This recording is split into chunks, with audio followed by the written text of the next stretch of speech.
জাতীয় সংসদের সাবেক স্পিকার ডক্টর শিরিন শারমিন চৌধুরীকে গ্রেফতার করেছে ঢাকা মহানগর গোয়েন্দা পুলিশ ডিবি।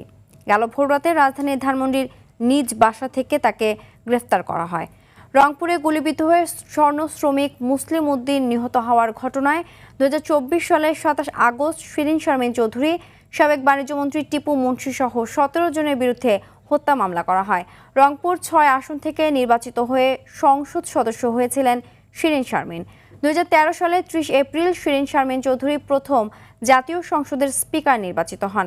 এরপর থেকে টানা 4 বার তিনি এই দায়িত্বে ছিলেন। 2024 সালের দ্বাদশ জাতীয় সংসদের স্পিকার নির্বাচিত হন তিনি। এর 2 সেপ্টেম্বর দ্বাদশ জাতীয় সংসদের স্পিকারের পদ থেকে পদত্যাগ করেন ডক্টর শিরিন শারমিন চৌধুরী। দর্শক, এই মুহূর্তে মিন্টু রোড ডিবি কার্যালয়ের সামনে থেকে সরাসরি যোগ দিচ্ছেন সহকর্মী জাহিদ রহমান। জাহিদ, ডক্টর শিরিন শারমিন চৌধুরীকে কখন নাগাদ কোর্টে নেওয়া হতে পারে জানাবেন? সিনথিয়া, আপনি জানেন যে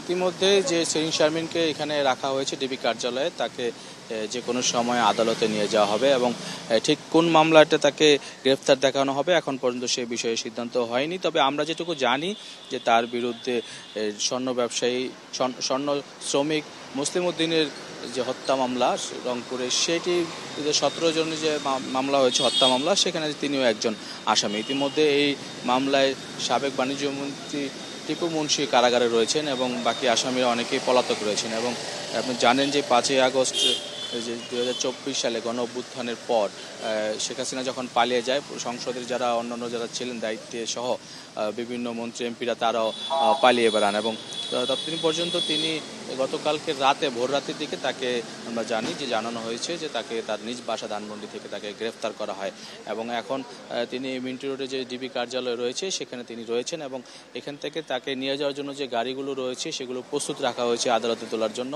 এবং ঠিক কখন নাগাদ বের হবে সেটি এখনও নিশ্চিত করে বলা যাচ্ছে না। তবে আমরা আশা করি যে দুপুরের আগেই তাকে ডিবি কার্যালয় থেকে আদালতে নিয়ে যাওয়া হবে এবং তাকে যে গ্রেফতারের বিষয়ে কোন মামলা দেখানো হবে সেগুলো চূড়ান্ত করা হবে এবং যদি পুলিশ মনে করে যে তাকে তার রিমান্ডের প্রয়োজন, সেটিও হয়তো আবেদন করা হবে।